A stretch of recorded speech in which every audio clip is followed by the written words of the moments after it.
Whew, it is hot out here in Dallas Fort Worth. I don't care who you are, 95 degrees is hot. And today I want to tell you about one of my favorite flowers. You guys know me by now. You know I'm a flower fella. And yes, I do have a flower that is my favorite that actually thrives in this heat. And now, if you've ever been to Hawaii and fell in love with the fragrant flower that they use for leis, then you know what flower I'm talking about. I'm talking about Plumerias, baby. They are one of the most, the smell is enchanting on Plumeria. So today I'm going to tell you a little bit about growing Plumeria out here in the DFW. So my goal for today is I'm going to walk you through the growing conditions for Plumeria, the soil conditions, the light conditions, and then of course the watering. But before I do, I'd actually like to tell you a little bit of a story of how I fell in love with the Plumeria. Oh, and by chance, if you're new here, hey there, how's it going? The name is Gray. I am a Texas master gardener that has been growing for over 20 years, and I'm growing in Zone 8B just south of Dallas, Texas. But you know what? For all intensive purposes, I'd like you to consider me a friendly neighborhood gardener that sometimes grows things outside of his growing zone. That's all right. This is my ambitions as a gardener. But you know what? If you like a nice chill environment where we can walk around, casually talk about plants, consider me your guy. But you know what? Let's get to talking about my favorite flower, the Plumeria. And now the reason why the Plumeria, which I have one here, is one of my favorite flowers, actually kind of goes back, way back. Let's see, about 13, almost 14 years now. That's back when my wife and I got married. What we ended up doing is 13 years ago, we did something a little different with our wedding. We actually got married on a sailboat. Now, if you're out here in the DFW area, you're going to know exactly the lake I'm talking about, and that's going to be Lake Ray Hubbard, and that's going to be with the brilliant and magnificent Sailing with Scott. We got married on the Seawolf. Yes, a sailboat. And when we were on the sailboat, it was a magnificent time. But you know what? The true takeaway moment for me was when my wife was walking down that deck. My father-in-law, which, give him his credit, he is definitely a dapper Dan, because as he was coming down in his tux, you know, he's sitting there looking like Ebony Man of the Month. But my wife was stealing the show because her gown was flowing. She's walking down the dock just looking so eloquent, and it's a very key and pivotal moment in our history as a family. So fast forward, we got married. We had a magnificent time being out there on the lake, getting married. The ceremony was amazing. And after we got married, we were then presented by one of my wife's cousins, because nautical theme and everything, we were presented with leis. And now let's fast forward a little bit to a couple years ago. I would say maybe 4 or 5. Yeah, that sounds about right. I'm hanging out in Home Depot, and what do I see in full bloom? Plumerias. That's right. And so I saw this single Plumeria, and it looked just amazing, and it instantly took me back to the day I got married. So of course, because my wife loves symmetry, I had to pick up 2. And then that was all she wrote. And thus I have been growing Plumerias ever since. But you know what? Enough of my storytelling. Let's get into the brass tacks of how we actually grow Plumerias out in Dallas Fort Worth. And as I alluded to before, yeah, I grow things outside of our zone, and Plumeria is definitely one that does not grow in our zone natively. It loves our summers and despises our winter. In all reality, a Plumeria will actually stop growth production anything around 60 degrees, and it actually will die if it gets down to 50 or lower. So with that being said, we don't grow Plumerias out here in our clay native soil. This is definitely a container plant. And so the temperature is one factor, but another factor is the soil. Like I was talking about before, out here in Dallas, we got clay all day, every day, twice on Sunday. So that being said, when it comes to our Plumerias, we don't want a clay heavy soil. We want something nice, loose, and well drained. In all reality, one of the biggest killers for Plumeria is improper draining soil. It's very susceptible to root rot. Now, in my humble opinion, I believe that a nice well-draining cactus mix with a heavy amount of either rice husk or perlite to really get that drainage in is going to be key with growing Plumerias in containers out here in DFW. And now continuing on with our soil talk about Plumerias, another thing to consider is that it actually likes a soil pH of around 6 to about 7. And now, if you've already been growing this season, most of the annuals that you're going to be planting out in your garden are already around that 6 to 7, not degrees, 6 to 7 pH. I'm thinking about degrees because it's hot out here. But I digress. So I definitely recommend testing your soil beforehand because it's better to test, not guess. But now let's talk about how to grow Plumeria initially, right? And now, while you totally can grow Plumeria from seed, in my experience, one of the easiest means of growing Plumeria is actually through propagation. Now, for those of you who've been following me for a while, you know how geeked and excited I get about cloning plants. It's one of my favorite things to do.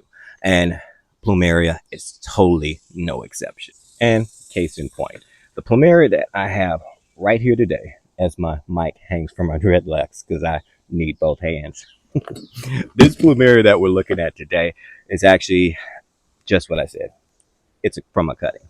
Reason being is because, let's face it, I'm an honest gardener and sometimes I make mistakes. This year, with everything that I was growing out during the winter time, one of my Plumerias didn't quite make it. It actually suffered a lot, got a lot of frost damage, and so most of the plant, most of the stem had started to turn into mush. So what I ended up doing is cutting back all of the mushy layers of that stem and then taking the viable part and propagating it. And that's what we have here today. So I took these propagations or these cuttings and I placed them down in some soil. Well, I'm getting ahead of myself. First, I actually allowed them to callus over a little bit. If you grow ornamental plants indoors, like monsteras or succulents and so forth, even dragon fruit and so forth, you probably are familiar with the fact that once you make a cutting, you actually have to let it calcify or harden up a little bit first before you actually place it into its growing medium. That's exactly what I did with the Plumerias. I allowed these cuttings to dry out about 24 hours, maybe 48 hours, give or take. Plop them down in some soil. No rooting hormone needed at all. And look at that. We have roots. So what I'm going to do, since we're starting to circle a little bit with these roots, now I'm going to go ahead and pot these up a bit. And now while we take this opportunity to pot up this plumeria, let's talk about these sun-loving divas. And when I mean sun-loving divas, I'm not joking. It's almost like the Tupac song. You know, all eyes on me. That's how the plumerias feel about the sun. They want all of it. 6 to 8 hours, you've heard it before. But no, even out here in Texas, son, yeah, it likes it to be direct.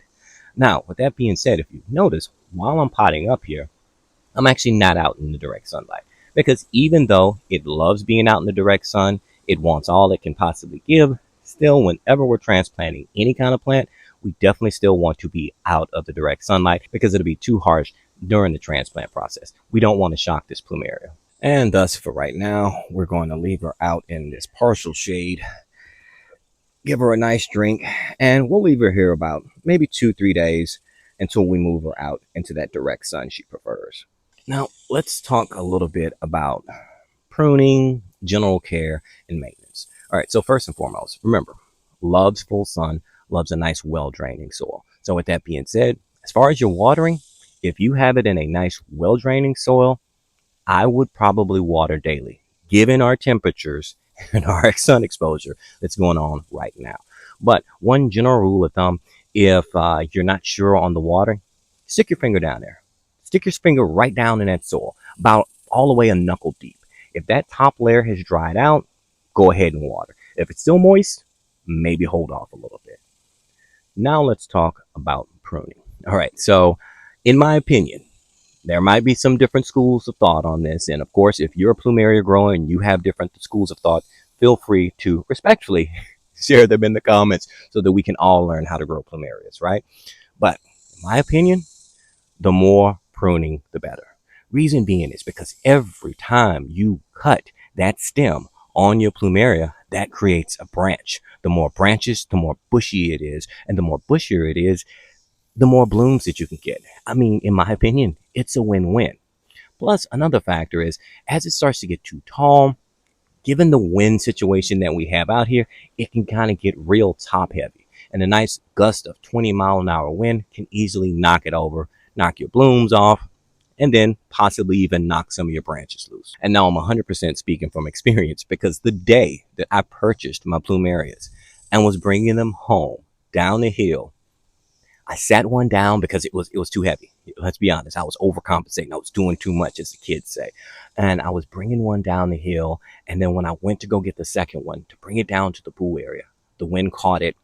Boom, knocked it over. Instantly crushed my heart. I'm like, oh no, my new Plumeria. But, this is one of those situations where, we like to say out here in Texas, when life gives you lemons, make margaritas, right? And that's exactly what happened. So since the stem had broken multiple places, I took those stems, allowed them to calcify over, popped them in some soil, and so those two plumeria plants then became four. So hey, in my opinion, more is better, right? Now let's talk a little bit about winter care. All right, because the biggest misconception out here in Dallas, a lot of folks that grow up in our northern zones don't think we actually get cold out here. We totally get cold out. We get snow. Most of my Dallas growers know all about that snowpocalypse we had of 2022. Heck, this last season we got down to 11 degrees and we had a nice 3-4 days of snow. And now I know if you're hearing this and you're up in the north, like, oh, out in Minnesota we got like 4 feet of snow. Okay, you get snow all the time.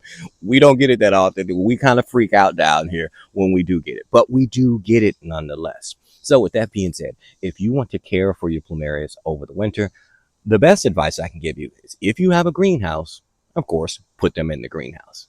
But let's be honest, not everyone has a greenhouse. I understand that. But if you have a garage or if you have someone dedicated in your home that has a nice good 70, 72 degrees, that would probably be ideal. Because key note, remember, anything under 60 degrees, the plant actually stops growing. And then when we get down to 42 degrees or below, that's when it can totally be killer. Trust me, I know. And then just as spring starts to come around the horizon, and remember, don't fall for the false spring, but true spring. And after we've lost all that potential for potential frost, that's when you can bring your plumerias back out. Bring them out. They start getting those nice 60 degree. That's what you're looking for. 60-degree nighttime temperatures. Then you're good to go. And you can start enjoying those beautiful plants that continue to grow, but also you can get those beautiful, breathtaking blooms that come from the plumeria. Now, when it comes to fertilizing your plumerias, especially once you've brought it out into the spring and you're ready to get that growing season going, this is actually when I like to fertilize, at the beginning of spring. And when it comes to fertilizer, I'm going to go with something that's going to be a little bit higher on the phosphorus size. I'm going probably like a bone meal or something. I'm not going with anything that's going to be too high in nitrogen in nature, because what's going to happen if you go too high in nitrogen, for instance, if you're using like a fish emulsion or something of that nature, or anything with like a lot of urea in it, high nitrogen means you're going to get a lot of vegetative growth and it's going to become very leggy and not manageable. So what I like to do is actually hit mine with a little bit of bone meal at the beginning of the season, because as we know with bone meal, one, it's an organic fertilizer source. Two, it's very high in phosphorus. So phosphorus is going to be very slow moving in the soil, but it's also going to be for your flowers and your fruit.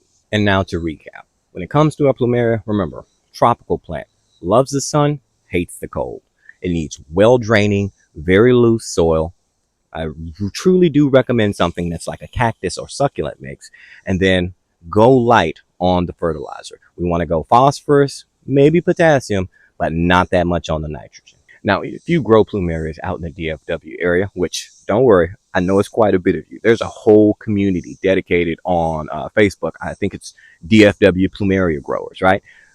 Share with me. Let me know which varieties you grow, because as you know, I am a full-fledged flower fella, and I do love the plumerias. I love the smell. I love the colors, the vibrance, and honestly, I love the tropical vibes around my pool. So please let me know which varieties of plumeria you grow. But hey, it has been magnanimous speaking with you. Oh, that's a vocabulary word. That's one of them SAT words, right? It's been amazing speaking with you, as always. But I'll talk to you again real soon.